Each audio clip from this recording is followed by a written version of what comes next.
Okay, this video is going to be about the time value of money. We'll start with a basic calculation. Let's say we take $1,000. We put it in the bank.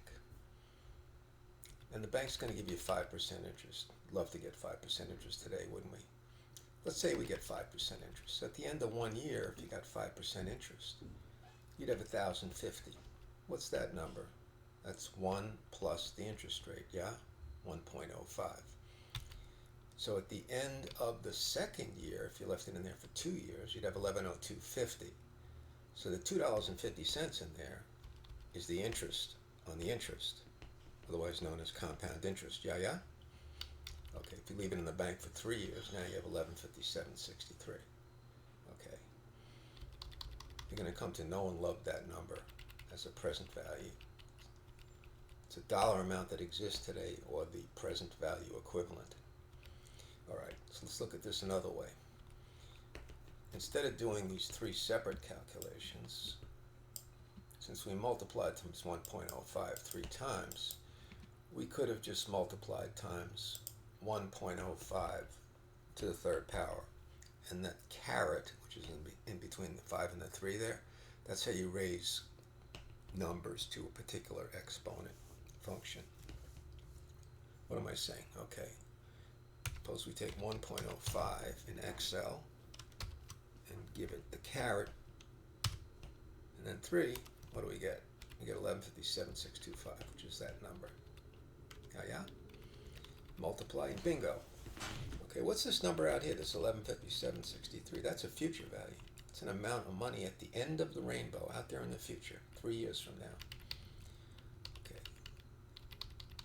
So here's another way of looking at it. If we take the $1,000 and we multiply times that same number, we're going to give that number a name. We're going to call that the future value factor for a single sum. So if you have a single amount of money deposited today, and you want to find out what it's going to be in the future, you would use a future value factor for a single sum. And there are tables for this. And we'll come back to that later. So we could find that number in a table, multiply, just look up I equals 5, N equals 3, and then bingo, there's our future value, yeah? So this is going to make a present value expanded to a future value. That's what this is about. And here's the generalized formula down here. So you want to find the future value of a single sum? Take the present value, multiply times the future value factor at a particular interest rate for X number of periods. You get that factor, you multiply, and bingo, there it is. Okay. What else can we do with future values? Well, let's say we had an ordinary annuity. And what is an ordinary annuity? Well, it's going to be an equal amount of money that's either going to be paid or received at the end of the first period and the end of each period thereafter. So let's say we're going to make 4 $1,000 deposits at the end of each of the next 4 years. Well, the first $1,000 would be in the bank for what? 1, 2, 3 years, yeah? So that would be the number we just calculated. That 1,000 is going to be expanded to 1157.63. That's the number we calculated just moments ago. The second $1,000 will only be in the bank for 2 years. That's 1102.50. That was that number up here, yeah? The third $1,000 will only be in the bank for 1 year. That's going to be 1,050. And the fourth 1,000, well, you're putting in on the same day that we're making the calculation. That's not going to get any interest, yeah? So if you add them up, you get $4,310.13. You're going to come to know and love this number here, this 4.31013, as a future value factor for an ordinary annuity. You could look that number up in the table. Just find the column that's 5% and the row that's n equals 4. You can get that number, multiply, and bingo, there's the pot of gold at the end of the rainbow, $4,310. Now, investment type people, they love this because they say, well, you know, if you put $20,000 in the bank for the next 20 years, or not in the bank, in their investment, whatever they're selling, right? And then they tell you, well, at the end of that period of time, you're going to have $762,000. And the only problem with that calculation is, especially if you're going out a long period of time, like 20, 30, 40 years, is you don't know what the buying power that's going to be. So your 700 and whatever it is $1,000 might be enough to buy a cheeseburger. We don't know, especially the way the government is borrowing and printing money these days. But anyway, set that aside for now. You want to find the future value of an ordinary annuity. You take the annuity amount. That's the constant equal amount at the end of each period, yeah? And you multiply times the future value factor for an ordinary annuity. At a particular I for a particular N, and again, there's tables for this, but we're actually going to do better than that. Okay, so that's how that works. Now, much, much more useful is present value. Okay, so let's look at it another way. If we're going to receive $1,000 at the end of 3 years, well, what's it worth today? So, what's it worth today is the present value, yeah? So let's say the $1,000 we're going to get $1,000 at the end of 3 years. You want to know what's it worth today if I'm using 5% to discount it? Well, you use the reciprocal function. Now, before we used 1.05, 1 plus the interest rate. Now we're going to use 1 over 1.05. Okay? So if you multiply 1,000 times 1 over 1.05, you get this number, $952. And if you give it another shot of 1 over 1.05, it goes down to $907. Give it a third shot, now you're down to $863.84. Okay? So the more time that goes by, the less the money is worth, yeah? And if you use a larger interest rate, that's going to make the future amount worth less today. Okay, so we could do this thing again, right? 1 divided by 1.05, raised to the third power in Excel. Get this number, 863838, and multiply and get the number, yeah, 863.84. And here's our generalized formula. So if you want to find the present value of a single sum, what do? You take the future value of the single sum, that's that $1,000 that's out there 3 years from now, and you multiply times a present value factor for a single sum at a particular I and a particular N number of periods.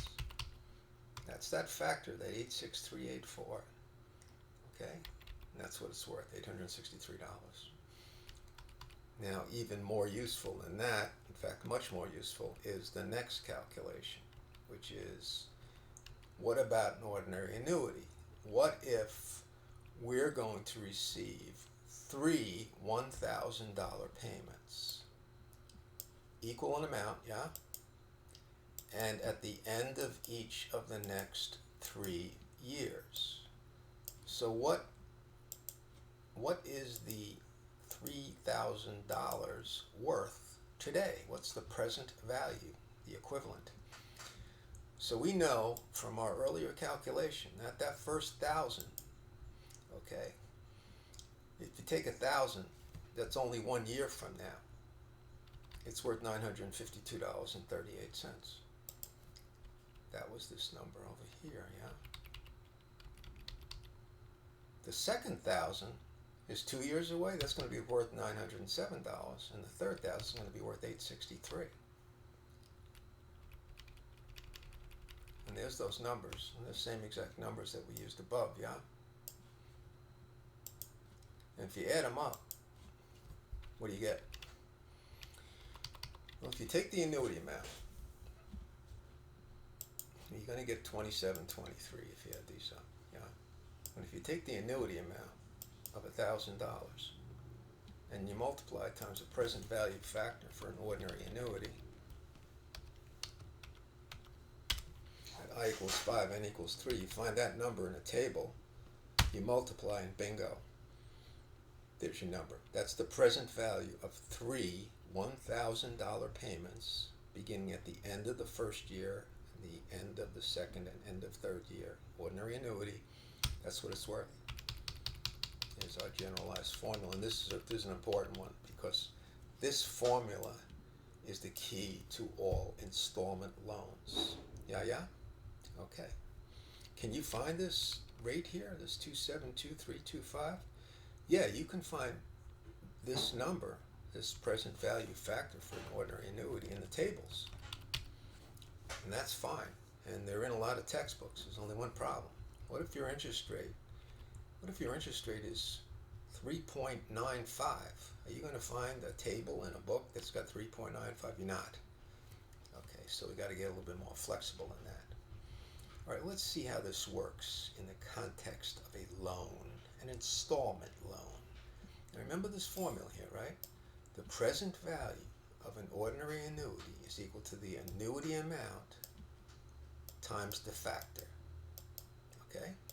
And the factor, this is very important, the factor is the sum of the individual factors for each year. Yeah? The sum of those is 2.72. All right? Now, by the way, there's a formula where you can go directly to this number, 272,325. We'll come back to that. All right. But for now, let's go to the loan. We're going to buy a Corvette. How does that sound? That's the good news. The bad news is we don't have any money. We're going to borrow every penny of it. So here's our $70,000 Corvette. This is our annual interest rate. Now, interest rates are almost always stated in the form of APR, right? Annual percentage rate. Now, if you're going to borrow the money, this is going to be a monthly installment loan. So when you have multiple payments or receipts occurring within a year, you're not going to use 5 years, but there's going to be a 5-year loan. You're going to use 5 times 12. There's going to be 60 payments. So here's our formula right here. I equals 0.3%. What's 0.3%? 1/12 of 3.6. N equals 60. Where's the 60 come from? 5 years, 12 months, 60. Okay. Now we're borrowing $70,000. So when the bankers make the calculation, what? They want from you a monthly payment. This number right here, they wanted a monthly payment, which if they receive 60 times at the rate that they're using and the rate that they're charging you, okay, that'll be worth $70,000 today. That's what they want. Here's our formula. What's the missing number? The missing number is the annuity amount. Okay, the hard part, not going to be hard for us, but the hard part is to find a factor. So let me show you one way of getting to that factor. Okay, so this is the number right here, by the way. 54.834. Okay. All right, let's see now. We know the present value ordinary annuity, that's the loan, that's $70,000. We're trying to find the annuity amount. So what we're going to do is, once we get the factor, we're going to take the factor, we're going to divide both sides by 54.834895 and solve for the annuity. It's going to give us this number, 1276.56. What's that number in English? That's your monthly payment.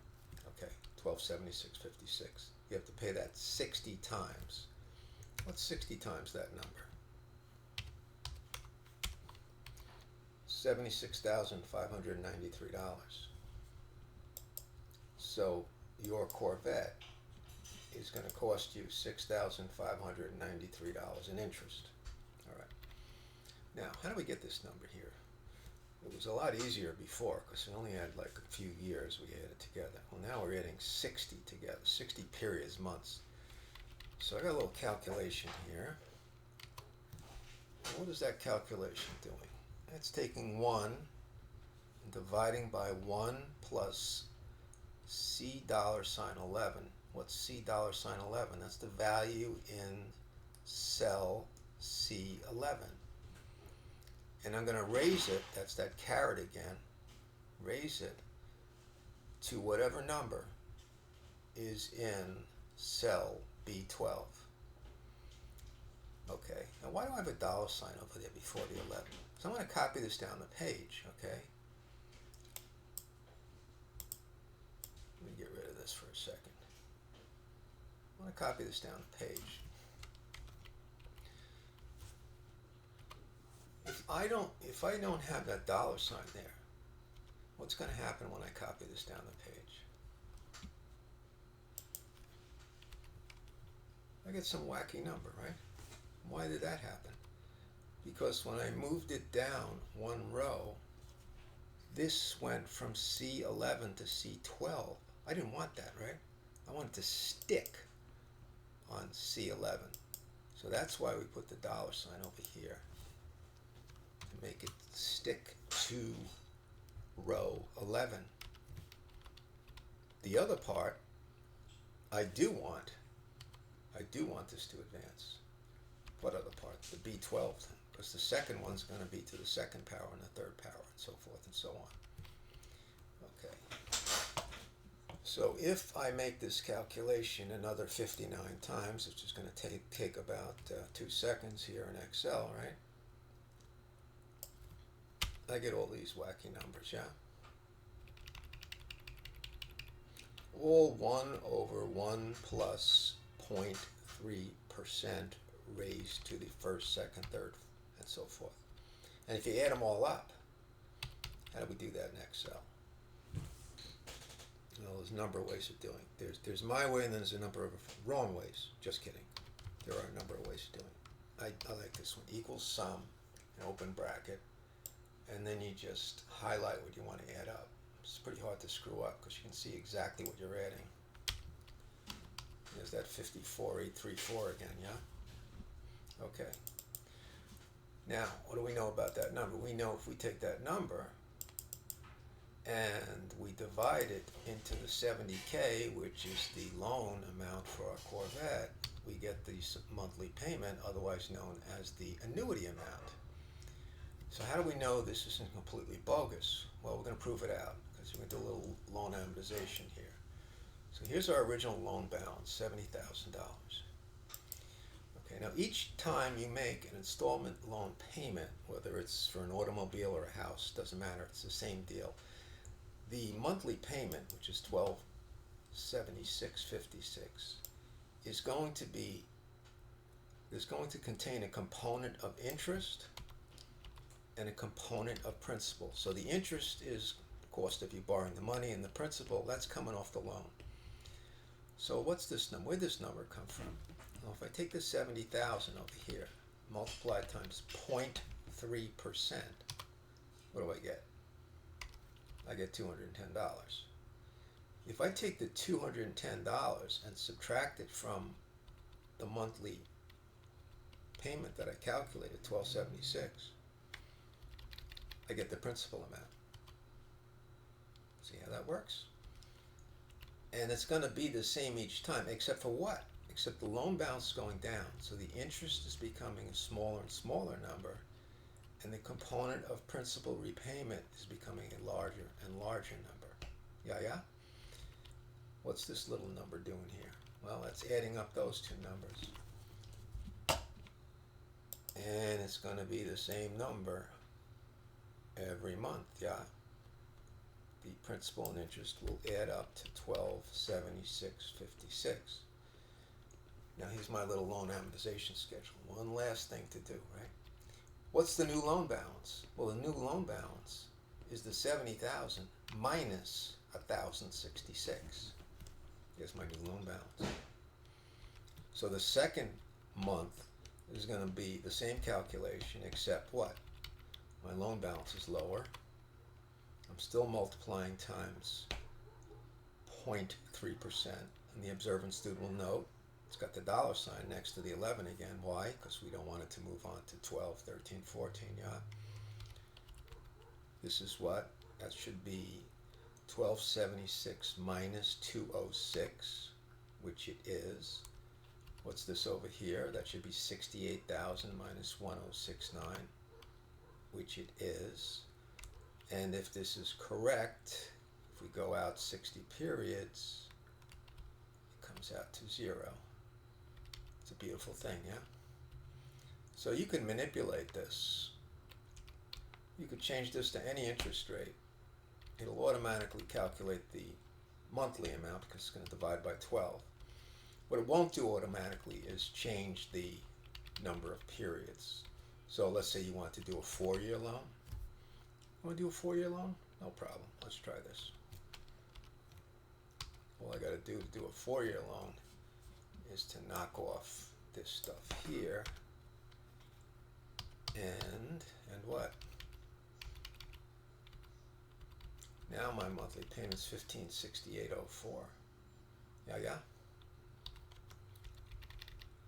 If you work it out, what? It still comes out to 0. 1,568. I'll put the original numbers back in there. Okay. Also, if you wanted to, let's suppose you want to work out a mortgage number, and you wanted to actually do the amortization schedule, you could extend this out for another 300 months. That'd be a 30-year mortgage, 360 months.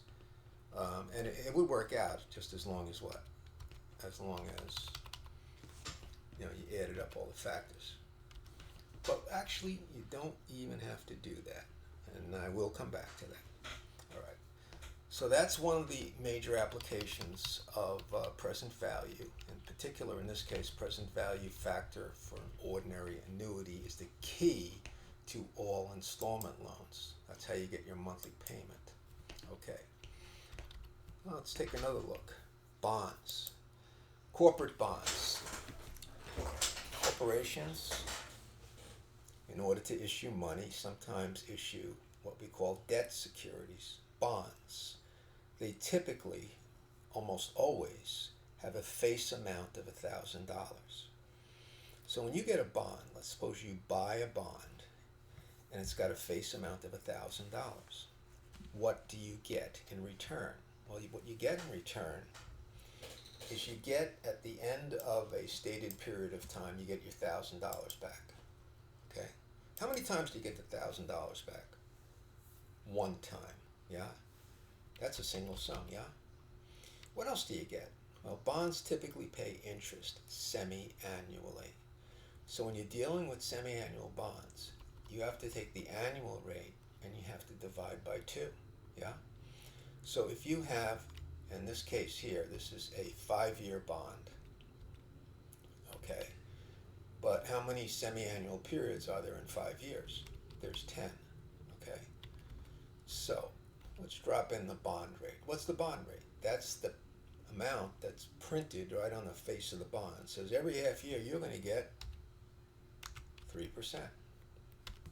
Okay, so if you hold the bond, you're the bond owner, you'll get $1,000 at the end of 5 years, and you will also get 10 $30 interest payments. So you have two different kind of cash flows here. You have a single sum, and you have an ordinary annuity. So we have a double calculation here. Isn't this fun? Okay. So here's the rate I'm going to use. Now, I'm going to call this, well, let me go back to this for a second. The bond rate is 3%. That's half of 6%. It's printed right on the bond. And a lot of problems and a lot of textbooks, it's sometimes called the coupon rate, which is kind of an extinct calculation, really. The coupon rate goes back to when bonds used to have looked like a sheet of stamps attached to them. Those little coupons, and you could like peel off one of the coupons and bring it to the bank and get your what? $30 deposited. You're not going to find too many of those around anymore. In fact, I don't think there are any amount. But they still use that term, coupon rate. What do they mean? They mean the bond rate. They mean the amount that's printed on the bond. Now, the market effective rate, effective rate, or yield, those are all synonymous, is 5%. Now, what is that number? That's the number that investors require as a return on this particular investment. So if this is XYZ company, we're saying we're going to be happy with 5%. What is that telling us about XYZ? XYZ must be a strong company, must be low risk, and where there's low risk, you take a low return. Okay? So XYZ company is strong, and we don't even need 6%. We'll take 5%. Okay? So what's going to happen here?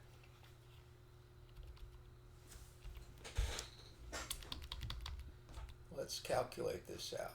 First of all, the $1,000, that's going to come when? At the end of the 5-year period. That's going to be this number here. What is that number? That is 1 over 1.025 raised to the 10th power. Semi-annual rate raised to the 10th power. What's that number? Let me pull that over here. Okay. Now for this, that's an ordinary annuity, huh? So we want to multiply that times all of these numbers added together. We don't want to do it one at a time, right? That would be medieval. So let's do this. Equals sum. Add all these guys together. We get a number, 8.75, multiply, and what? This is our bond valuation.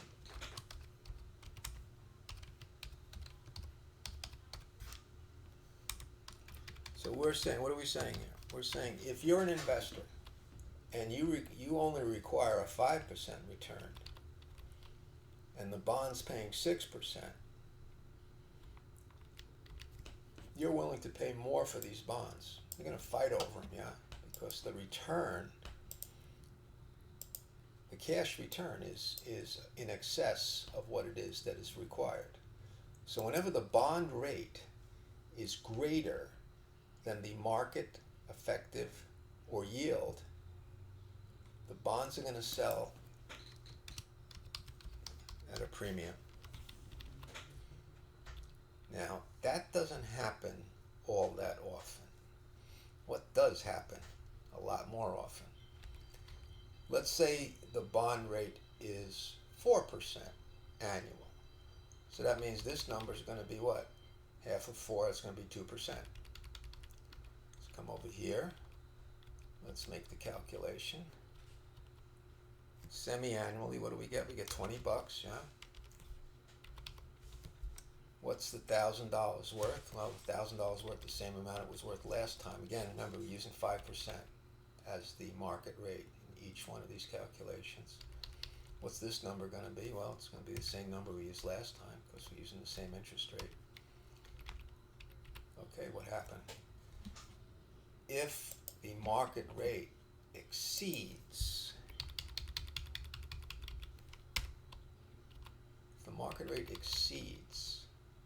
the cash payout, the adjustment will be that the investors will pay less than $1,000 for the bond. And we would say these bonds were sold at a discount. And my understanding is that 95% of the time, maybe more, bonds will sell at a discount. Okay? They'll sell at a steep discount if the company that's issuing the bonds is considered to be particularly risky. In other words, they might go belly up. Okay, so if you buy the bonds, you could wind up being completely worthless after a period of time. That would be risky. Now, the higher the risk, the higher the return. Now, I know what you're thinking. And to tell you the truth, in all the excitement, I've kind of lost track myself. But what if the bond rate was exactly equal to the market rate? What if they were both 5%? Then what would happen? All right, let's see. So if the bond rate is 5%, then this is going to be 0.25, yeah? You're going to get $25 every 6 months. This number is going to be the same as before because we're using 5% in all these calculations. This number over here is going to be the same. Multiply across and add them up. What do you get? $1,000. So that kind of proves that the numbers are good. All right, because if this didn't come out to $1,000, that would mean there was some type of malfunction, yeah. So if the bond rate is exactly equal to the market rate, the bonds will sell for $1,000. Investors are going to get their 5% payout, which is exactly equal to what they want for a yield, and they pay $1,000. And how often does that happen? Probably almost never, right? And this, however, I have to be honest with you, this is like the tail wagging the dog. Okay, so there's all kind of problems in accounting and finance books. You know, what would the bonds sell for? And they want you to make this calculation that we just did here. But in reality, what happens is a company goes to sell the bonds, yeah? Do they know exactly how much money they're going to get for them? They do not.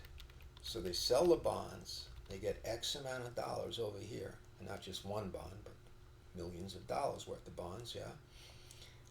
They get X amount of dollars. Is it going to land on a nice, even interest rate?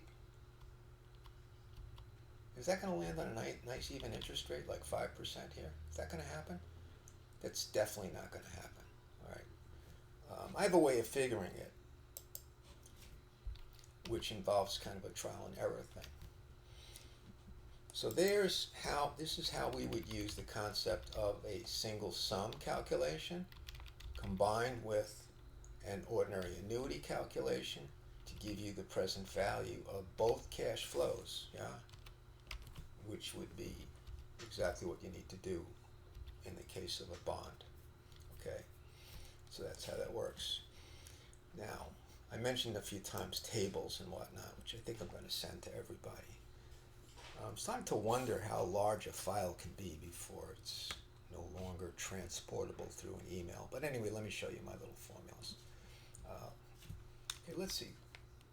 See if we can remember these two numbers. 7811, 875. Okay. Here's the formulas. Here's the same two numbers, right? 7811 and 875. So these are all formulas. That's for the single sum. That's for the future value ordinary annuity.